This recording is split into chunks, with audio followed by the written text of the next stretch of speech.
नमस्कार, myself doctor Sanju Singh. Welcome back to my YouTube channel. आज मैं बात करने वाली हूँ कॉन्स्टिपेशन के बारे में। तो आज हम जानेंगे कॉन्स्टिपेशन क्या होता है, इसके कॉजेज क्या होते हैं, इसमें क्या साइंस एंड सिम्टम्स मिलते हैं। में मैं 5 बहुत ही अच्छी होम्योपैथिक मेडिसिन बताऊंगी कॉन्स्टिपेशन के लिए। तो वीडियो को एंड तक ज़रूर देखिएगा, आपके लिए बहुत बेनिफिशियल होने वाला है। चलिए वीडियो को स्टार्ट करते हैं। सबसे पहले हम जानते हैं कि कॉन्स्टिपेशन क्या होता है। तो कॉन्स्टिपेशन एक सिम्टम है रेदर देन अ डिजीज। इसमें आपको बेसिकली अगर आपको बहुत ज़्यादा हार्ड स्टूल आता है या फिर आपको बहुत ज़्यादा स्ट्रेन करना पड़ता है मोशन के टाइम पे, या फिर आप एक हफ्ते में 3 या इससे कम बार मोशन के लिए जाते हैं, तो इस कंडीशन को कॉन्स्टिपेशन कहते हैं। पर इसमें जो साइंस एंड सिम्टम्स होते हैं वो वेरी करते हैं। मतलब कोई इंसान दिन में 3 बार भी जा रहा है मोशन के लिए, उसे भी कॉन्स्टिपेशन हो सकता है, या फिर कोई हफ्ते में 3 बार जा रहा है उससे कम जा रहा है, उससे भी कॉन्स्टिपेशन हो सकता है। अब हम जानते हैं कि इसके कॉजेज क्या होते हैं। तो सबसे पहला होता है लो फाइबर डाइट। अगर हमारे खाने में फाइबर की मात्रा कम है, यानी हरी पत्तेदार सब्जियां, फल हो गए या फिर होल ग्रेन्स, ये सब हम कम लेते हैं, तो इसकी वजह से भी हमें कॉन्स्टिपेशन डेवलप होता है। दूसरा रीज़न होता है इनएडिक्वेट वाटर इनटेक। अगर हम 2 लीटर से कम पानी ले रहे होते हैं दिन में, तो हमें कॉन्स्टिपेशन डेवलप होने के चांसेस हो जाते हैं। जैसे कि पेन किलर्स हो गए, कुछ हाइपरटेंशन की मेडिसिन हो गई, कुछ विटामिन की मेडिसिन हो गई, या फिर आयरन के टेबलेट लेने से भी कई बार कॉन्स्टिपेशन देखने को मिलता है। इसके अलावा अगर आपकी लाइफ स्टाइल सेडेंटरी है, आप एक्सरसाइज बिल्कुल नहीं कर रहे हैं, तो फिर आपको कॉन्स्टिपेशन डेवलप होने के चांसेस बढ़ सकते हैं। इसके अलावा अगर आपको अर्ज होती है और आप उसको होल्ड करते हैं ज़्यादा देर तक, तो भी आपको हार्ड स्टूल या कॉन्स्टिपेशन की प्रॉब्लम होती है। क्योंकि अगर स्टूल बहुत टाइम तक रेक्टम में रहता है, तो वहाँ से उसका वाटर कंटेंट जो होता है वो एब्जॉर्ब हो जाता है, तो बहुत ज़्यादा हार्ड और ड्राई हो जाता है। कई बार देखा गया है कि चेंज इन रूटीन हो जाता है। अगर जैसे आपका एक रूटीन फिक्स है, उसमें अगर चेंजेस आते हैं तो आपको कॉन्स्टिपेशन डेवलप होता है। इसके अलावा प्रेगनेंसी में ज़्यादातर देखा गया फीमेल्स को कॉन्स्टिपेशन डेवलप होता है, क्योंकि उस टाइम यूट्रस जो होता है बढ़ रहा होता है और वो हमारे रेक्टम पे, ब्लैडर पे प्रेशर करता है। और इसके अलावा हार्मोनल चेंजेस भी हो रहे होते हैं, तो प्रेग्नेंट लेडीज़ में कॉन्स्टिपेशन देखने को मिलता है। इसके अलावा एज लोगों में, जिनकी एज हो गई 60+ उनमें भी कॉन्स्टिपेशन देखने को मिलता है। इसके अलावा ऐसा देखा गया है कि जिनको IBS यानी इरिटेबल बाउल सिंड्रोम होता है, उनको कुछ लोगों में कॉन्स्टिपेशन देखने को मिलता है, तो कुछ लोगों में डायरिया देखने को मिलता है। तो ये भी एक रीजन हो सकता है आपके कॉन्स्टिपेशन का। अब इसमें क्या साइंस एंड सिम्टम्स मिलते हैं। अगर हफ्ते में 3 या इससे कम बार आप टॉयलेट जा रहे हैं, तो एक साइन सिम्टम हो रहा है आपके कॉन्स्टिपेशन। इसके अलावा स्टूल हार्ड हो सकता है, आपको इनइफेक्चुअल अर्जिंग हो सकती है, मतलब आप बार बार जाते हैं टॉयलेट, फिर भी लगता है कि पेट साफ नहीं हुआ है। इसके अलावा आपकी एपेटाइट कम हो सकती है, आपको धीरे धीरे करके वेट कम होने लग सकता है। तो ये सारे कुछ साइंस एंड सिम्टम्स होते हैं। ज़्यादातर ऐसा देखा गया है कि कोई बहुत बड़ी डिजीज इन्वॉल्व नहीं होती है कॉन्स्टिपेशन के लिए। ये हमारे लाइफ स्टाइल या हमारे रूटीन की वजह से डेवलप होता है। ऐसा देखा गया ज़्यादातर ऑफिस गोइंग लोगों में कि उनको लगता है कि सुबह पेट साफ हो जाए उसके बाद ही जाए, तो इसकी वजह से कई बार वो लग्जेटिव यूज करते हैं। और बार बार जब वो लग्जेटिव यूज करते हैं जिससे उनका सुबह पेट साफ हो, तो वो धीरे धीरे करके फिर उसकी आदत लग जाती है और वो एक टाइम के बाद काम करना बंद कर देता है, और आपको असली में कॉन्स्टिपेशन डेवलप हो जाता है, जो बहुत ही ज़्यादा सीवियर होता है, जिसके कॉम्प्लिकेशंस हो सकते हैं, जैसे कि पाइल्स हो सकता है, फिशर हो सकता है, या फिर कुछ एक्सट्रीम केसेस में रेक्टम प्रोलैप्स भी देखने को मिलता है।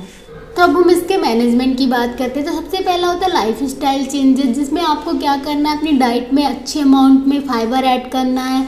हरी पत्तेदार सब्जियां होगी, फ्रूट्स हो गए, होल ग्रेन्स हो गए, ये सब ऐड कीजिए। लो फाइबर जो फूड्स होते हैं, जैसे कि मीट हो गया, डेयरी प्रोडक्ट्स हो गए, चीज़, पनीर, ये सब चीज़ें थोड़ा कम कीजिए। साथ में अपना वाटर इनटेक बढ़ाइए, कम से कम 8 से 10 गिलास पानी रोज़ पीजिए। इसके अलावा थोड़ा सा एक्सरसाइज अपनी रूटीन में ज़रूर शामिल कीजिए।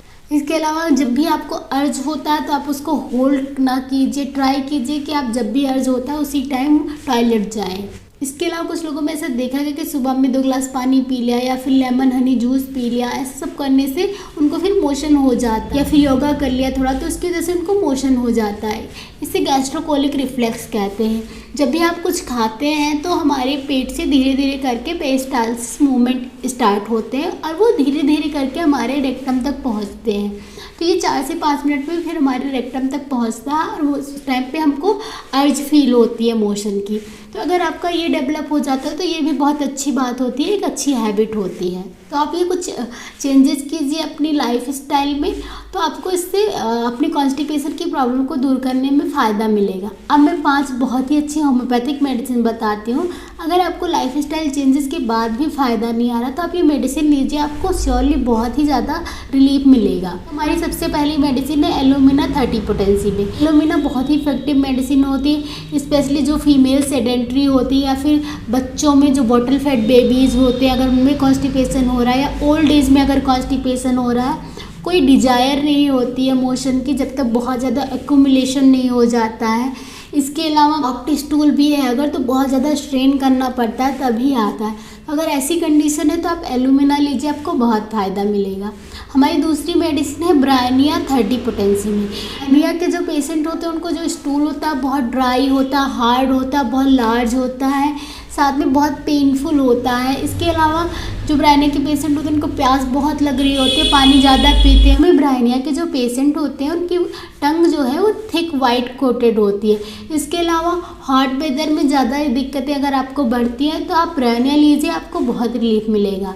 हमारी थर्ड मेडिसिन है नक्सोमिका 30 पोटेंसी में। नक्सोमिका बहुत ही इफेक्टिव मेडिसिन होती है अगर इसमें इनइफेक्चुअल अर्जिंग है, मतलब आप बार बार टॉयलेट के लिए जाते हैं 3 बार 4 बार, लेकिन ऐसा लगता है कि नहीं अभी अच्छे से पेट साफ नहीं हुआ है।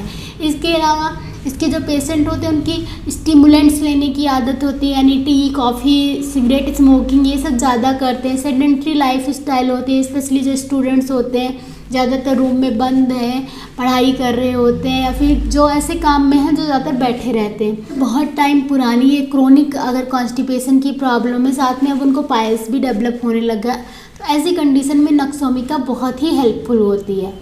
हमारी फोर्थ मेडिसिन है साइलिसिया 30 पोटेंसी में। साइलिसिया बहुत इफेक्टिव मेडिसिन होती है, स्पेशली अगर आप मोशन के लिए जाते हैं और आपको थोड़ा सा एक्सपेल होने के बाद फिर ऐसे लगता है कि वापस चला गया रेक्टम में स्टूल, तो ऐसी कंडीशन है उसको मैकेनिकली रिमूव करना पड़ रहा है। साथ में अगर कोई फीमेल है उसको मेंसेस से पहले या मेंसेस के टाइम पे बहुत ज़्यादा कॉन्स्टिपेशन रहता हो तो उनको साइलिसिया लेना चाहिए, बहुत ही ज़्यादा फ़ायदा मिलेगा। हमारी फिफ्थ मेडिसिन है एलुमिन 30 पोटेंसी में। ये एलुमिना से अलग होती है, इसमें जो होता है वो बहुत ही ज़्यादा सीवियर कॉन्स्टिपेशन होता है, मतलब कई कई दिन बीत जाते हैं, उसको कोई डिजायर नहीं होती है स्टूल की, और साथ में आफ्टर स्टूल बहुत ही ज़्यादा पेन रहता है, नस में स्मार्टिंग रहती है, साथ में इचिंग भी बहुत ज़्यादा होती है। अगर ऐसी सब कंडीशन है तो आपको एलुमिन लेना चाहिए, आपको बहुत ही ज़्यादा फ़ायदा मिलेगा। तो ये 5 बहुत ही इफेक्टिव होम्योपैथिक मेडिसिन है कॉन्स्टिपेशन के लिए। अगर आपको कॉन्स्टिपेशन की प्रॉब्लम है तो अपनी लाइफस्टाइल मॉडिफिकेशन के साथ ये दवाइयाँ यूज कीजिए और इसके रिजल्ट मुझे ज़रूर बताइएगा कमेंट करके। अगर आपको मेरा वीडियो पसंद आया तो वीडियो को लाइक कर दीजिए। चैनल पर नए हैं, पहली बार मेरा वीडियो देख रहे हैं तो चैनल को सब्सक्राइब करके बेल आइकन ज़रूर प्रेस कर दीजिएगा, ताकि जैसे मैं कोई नई वीडियो डालूँ आपको नोटिफिकेशन मिल जाए। इसके अलावा अपने फ्रेंड्स एंड फैमिली में सबको शेयर कीजिए ताकि उनको भी फ़ायदा मिल सके।